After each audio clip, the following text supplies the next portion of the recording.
Assalamu alaikum wa rahmatullahi wa barakatuh, my dear sisters. In today's busy world, it is easy to get caught up in the chaos of life, our families, careers, and personal goals, while unintentionally leaving our spiritual goals on the sidelines. Am I right? But as Muslims, we know that true success comes from putting Allah first in everything we do. In this video, I will guide you step by step on how to create a practical, achievable daily routine that prioritizes your relationship with Allah, aligns with your spiritual goals, and works for your unique lifestyle. Whether you are a student, a working mom, or someone juggling multiple responsibilities just like myself, this video is for you. Let's dive in, inshallah.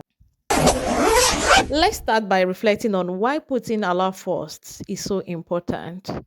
Allah tells us in the Quran, وَمَا خَلَقْتُ الْجِنَّ وَالْإِنسَ إِلَّا لِيَعْبُدُونَ.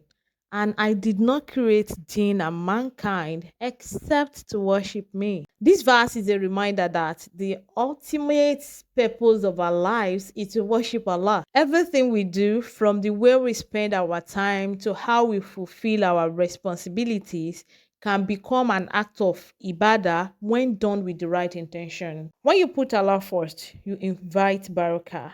I mean blessings into your time, into your work, and your relationships, even into your health. You will find that tasks become easier, your mind becomes clearer, and your heart feels lighter. But how do we actually do this? How do we organize our lives so that Allah comes first? Let's go through some practical steps. Step one, begin your day with Allah. The first and foremost important step is creating a routine that puts Allah first. The first and most important step in creating a routine that puts Allah first is to begin your day with Him, like waking up for Fajr. If you are still finding it difficult to wake up for the Tahajjud, at least work on your Fajr. It is a compulsory prayer on every Muslim. You must wake up for Fajr. Make it a habit to make up for Fajr on time. Before going to bed, make the intention to wake up for prayer and take practical steps like setting an alarm or sleeping earlier or even preparing your prayer place. The Prophet Muhammad sallallahu alaihi wasallam said, two rakahs of Fajr are better than the world and everything in it. Now, after Fajr, spend 5 to 10 minutes reciting morning adhkar. This small act of remembrance, like Subhanallah wa bihamdihi and Astaghfirullah, a lot of them like that. La ilaha illallah wahdahu la sharika lah, lahul mulku wa lahul hamdu wa huwa ala kulli shay'in qadir.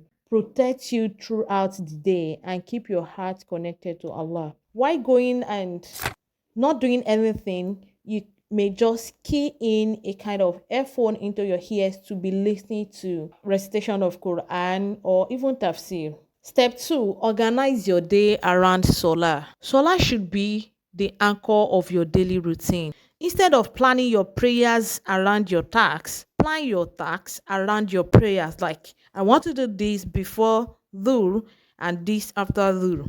I want to do this before Ashri and this after Ashri. Not while I'm doing this, I will pray when I have time or something. No, that is not for a Muslim. Now, let me give you some tips for prioritizing Salah. Use a prayer app to set reminders for each Salah. If you're at work or out, make an effort to find a private space to pray or look for a masjid. Keep a small prayer mat and a bottle of water for wudu with you at all times. This will make it easier for you to pray anywhere you find yourself. Now, let's talk about how Salah brings focus and barakah. Each Salah is an opportunity to pause, reflect, and reconnect with Allah. It also serves as a mental reset, helping you approach your tasks with a clear mind. After each prayer, spend a minute making dua. Ask Allah to guide you, bless your efforts, and help you stay on track with your spiritual and worldly goals. Let's go to step three. Even if you are busy, you can weave act of worship into your day. The Prophet Muhammad sallallahu alaihi wasallam said, The most beloved deeds to Allah are those that are consistent, even if they are few. So you need to incorporate small act of worship throughout the day. Now, let's look into practical ways to include worship in our daily tasks. One, make dhikr while doing routine tasks like cooking, cleaning, or just commuting. Say Subhanallah, Alhamdulillah, and Allah Akbar. Listen to Islamic podcasts or lectures during chores or downtime. You are tired, you want to have a rest, try to play a Quran or Islamic podcast. Another one is dedicate 10 minutes to reading Quran, even if it is just one page you can read within that time. Make it consistent.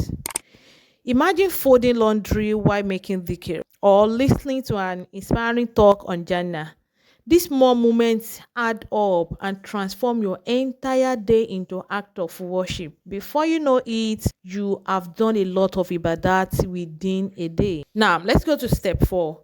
Set goals that align with spiritual goals. Tie your daily goals to your spiritual purpose. Examples of spiritual goal setting. If you are working on a project, make the intention that your success will allow you to give more sadaqah or benefit the ummah. Can you get the gist? If you are raising children like a mom, remind yourself that nurturing them with love and Islamic values is part of your worship. You are doing it as an obligatory task on you and also earning reward because you already tie it to pleasing Allah. If you are learning a skill, think about how it can be used to serve Allah and help others. Now, let's talk about the power of intention. Renew your intentions regularly. Turn everyday tasks like working, studying, or caring for your family into act of ibadah by seeking Allah's pleasure in everything you do. You're going to school, see it as an act of ibadah. Inshallah, have it in your mind. Always renew your intention. When I finish this course I'm studying, I'll be able to help the Ummah this way. I'll be able to please Allah in this way. May Allah grant us all success in both words. Now, step 5. End your day with Allah. Just as you begin your day with Allah, it is important to end it with Him. The first one is evening adhkar. Before going to bed, recite the evening adhkar that comprises of Ayatul Kursi, Surah Al-Ikhlas, Surah Al-Falaq, Surah Al-Nas, and a lot of other adhkar. Reflect on your day. Take a moment to ask yourself, how did I improve my connection with Allah today? What can I do better tomorrow? And another one is gratitude before bed. Thank Allah for the blessings in your life, no matter how small. A grateful heart is a content heart. All right, so let's look at some common challenges and their solutions. Challenge 1, I'm too busy, right? Start small. Even 5 minutes of dhikr or Quran can make a difference. Focus on consistency rather than perfection. Challenge 2, I feel overwhelmed. Remember that Allah loves effort, not perfection. Do what you can and trust that Allah knows your struggles. He knows you are struggling to please Him. He would eventually make it easy when you don't stop. So take the first step today by creating a simple routine that prioritizes Allah. Start with just one habit like reciting morning adhkar or praying Salah on time and build from there. Let me know in the comments, what is one change you will make to put Allah first in your daily routine? If this video inspired you, please like, share, and subscribe for more content to help you live a purposeful, spiritually fulfilled life as a Muslim. Remember, when you put Allah first, everything else falls into place. Life becomes more meaningful and your heart feels at peace. May Allah guide us all to live lives that are pleasing to Him. Jazakumullah khairan for watching. Assalamu alaikum.